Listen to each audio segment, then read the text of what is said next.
Today is May 17th, 2019. This is Forecast Free Friday. Our goal is to help you build a more informed portfolio through the lens of history, math, and behavioral economics. Joining me in this venture is my partner, Clint Sorenson, the CIO of Wealth Shield. Our plan is to keep these broadcasts short, no fluff, no ads. Let's get to it. Clint, advisors building portfolios today really need to look at the markets through the lens of factors. Let's talk a little bit about what you guys are seeing as it relates to factors in the marketplace. Yeah, absolutely. So that's a great question. We do a lot of work on factors, primarily because factors are somewhat new, right? This whole smart beta approach. And we're seeing factors represented in more likely buy and hold portfolios. So you buy and you hold these particular factors or components of return and risk for a long period of time. Our body of work has been more on not necessarily quote unquote timing, but using relative strength or momentum where it applies to factors. And what we found is that factors tell you a lot about the internal strength or weakness of the market. And so, for instance, right now, we're seeing a lot of strength in the low volatility factor. It's actually the leading factor over the last 12 months.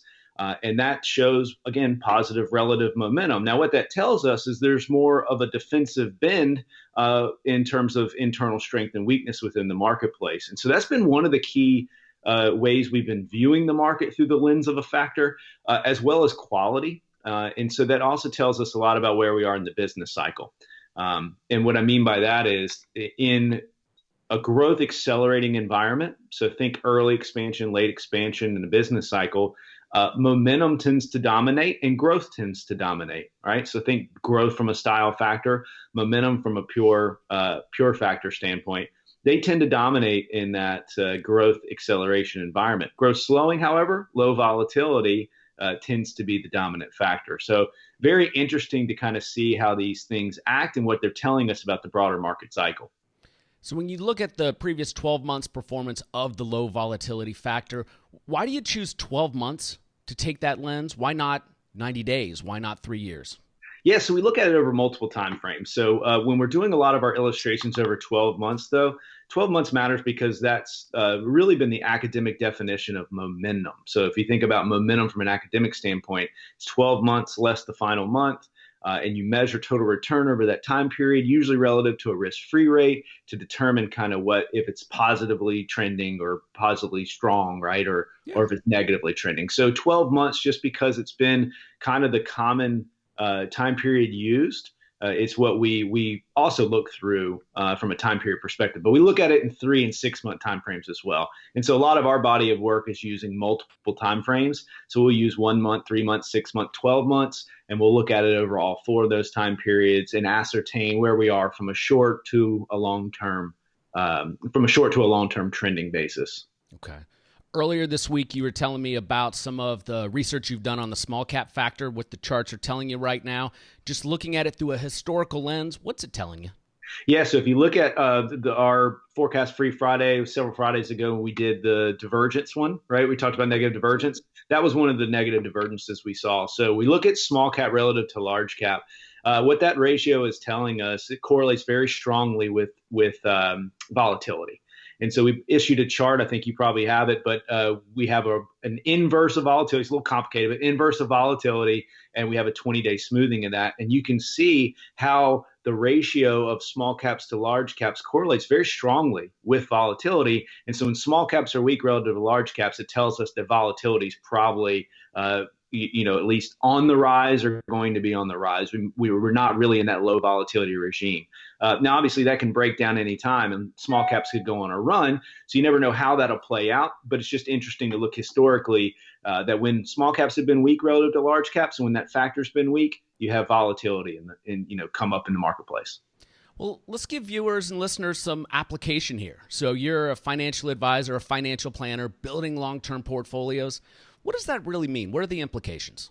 Yeah, so I think from a long-term portfolio standpoint, I don't think I've always been perplexed by this whole buy and hold notion, right? Why would I buy anything and hold it for forever?